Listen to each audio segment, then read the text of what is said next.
Au nom du Père et du Fils et du Saint-Esprit, ainsi soit-il, mes bien chers frères et sœurs, neveux, nièces, cousins, amis, continuons notre explication de la doctrine chrétienne. Et nous parlons de la perfection chrétienne et je me base comme guide sur le catéchisme à l'usage de tous les diocèses de Belgique. Question 198 et suivante. Aujourd'hui, nous allons parler des 8 béatitudes. Dans les causeries antérieures, on a dit qu'est-ce que la perfection chrétienne? La perfection chrétienne est autre chose que la vie chrétienne au surnaturel parfaite. La vie chrétienne parfaite consiste dans l'union intime à Dieu par la charité, en sorte que toutes les actions soient inspirées et animées par l'amour de Dieu. Que suppose la perfection chrétienne? La perfection chrétienne suppose qu'on observe fidèlement les commandements de Dieu, de l'Église, et qu'on accomplisse les devoirs de son État aussi parfaitement qu'il est possible. Citer quelques moyens que tout chrétien peut employer pour arriver à la perfection chrétienne. Pour arriver à la perfection chrétienne, il faut prier beaucoup, se confesser, communier souvent, écouter volontiers la parole de Dieu, se renoncer, être fidèle jusque dans les petites choses. Et qu'appelle-t-on conseil évangélique? On appelle conseil évangélique des moyens que Jésus-Christ conseille tout spécialement dans l'Évangile pour atteindre plus facilement et plus complètement la perfection chrétienne. Ces conseils évangéliques, les pratiques, les religieuses, la pauvreté volontaire, la chasteté parfaite et l'obéissance entière. En effet, l'état religieux est appelé l'état de perfection parce que les religieux s'engagent par à observer les 3 principaux conseils évangéliques. Tout chrétien peut-il atteindre la perfection chrétienne? Oui, tout chrétien peut, avec la grâce de Dieu, atteindre la perfection chrétienne, chacun selon son état, comme la vie des saints le démontre clairement. Et comment notre Seigneur Jésus-Christ a-t-il résumé le programme complet de la vie chrétienne parfaite?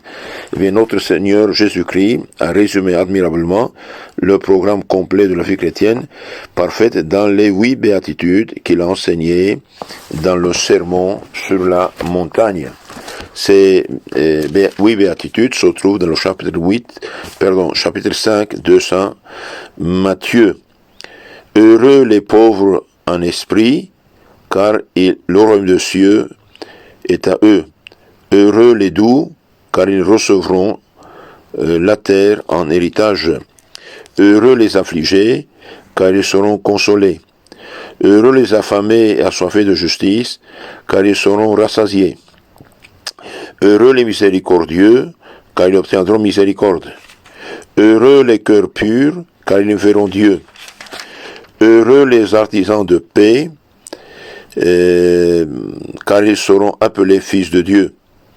Heureux les persécutés pour la justice, car le royaume des cieux est à eux.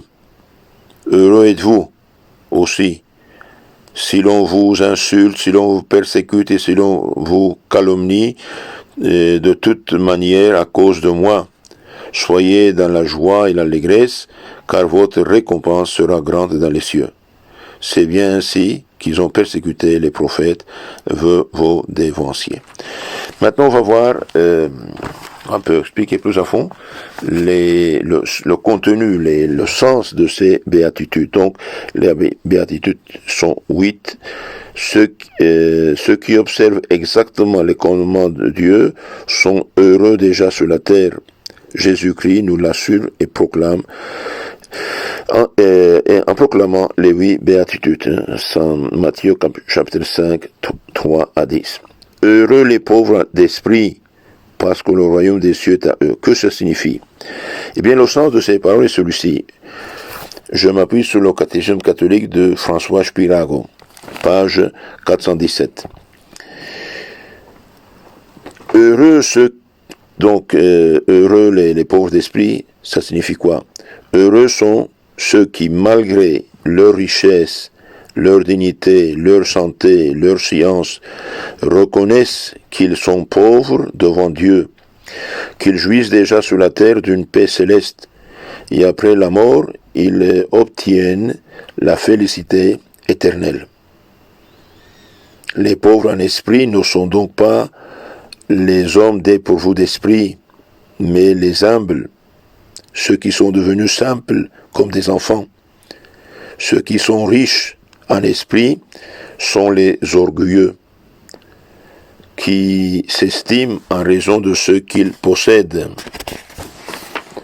Un riche peut donc être pauvre en esprit en reconnaissant que sa fortune en elle-même n'a aucune valeur devant Dieu, comme le pharmacien qui a des poisons dans son officine et n'en est pas pour cela empoisonné. Un pauvre, au contraire, peut être riche en esprit quand il tire vanité de l'une ou l'autre qualité qu'il possède ou désire les richesses avec avidité. Les riches sont en grand danger, d'être riches en esprit, mais les pauvres ont beaucoup de facilité pour être pauvres en esprit. Les pauvres en esprit possèdent dès ici-bas une paix céleste. Aussi Jésus-Christ assure-t-il que le royaume des cieux est à eux. Ils sont comme ces montagnes qui, au dehors dénudées et stériles, renferment dans leurs entrailles des filons d'or et sont d'une valeur bien supérieure à celle du terrain le plus fertile. Ils apparaissent aux yeux des hommes comme dépouillés de toutes les joies, et ils possèdent une abondance de consolation dont les hommes du monde n'ont aucune idée. Ils sont comme les palmiers qui ont une tige nue, mais s'élèvent de temps plus vers le ciel, dit saint Éphrem. Après leur mort, les pauvres en esprit obtiennent la félicité éternelle. Le ciel leur appartient comme la perle et à celui qui l'a payé au centuple, parce qu'en renonçant toutes les choses de la terre, ils ont donné pour le ciel tout ce qu'ils possédaient. Donc, heureux les pauvres en esprit, parce que le royaume des cieux est à eux. Heureux ceux qui, malgré leur richesse, leur science, leur dignité, leur santé, reconnaissent qu'ils sont pauvres devant Dieu, qui sont humbles. Ils jouissent déjà sur la terre d'une paix céleste, et après la mort, ils obtiennent la fidélité éternelle. Malheureusement, un pauvre peut être riche d'esprit, c'est-à-dire orgueilleux, vaniteux, injuste et avide, et pour cela ne pas se sauver. Dans les causeries suivantes, on va parler des autres thèmes que traite ici l'Évangile. Que Dieu vous bénisse, la Sainte Vierge vous garde. Tâchez d'envoyer ces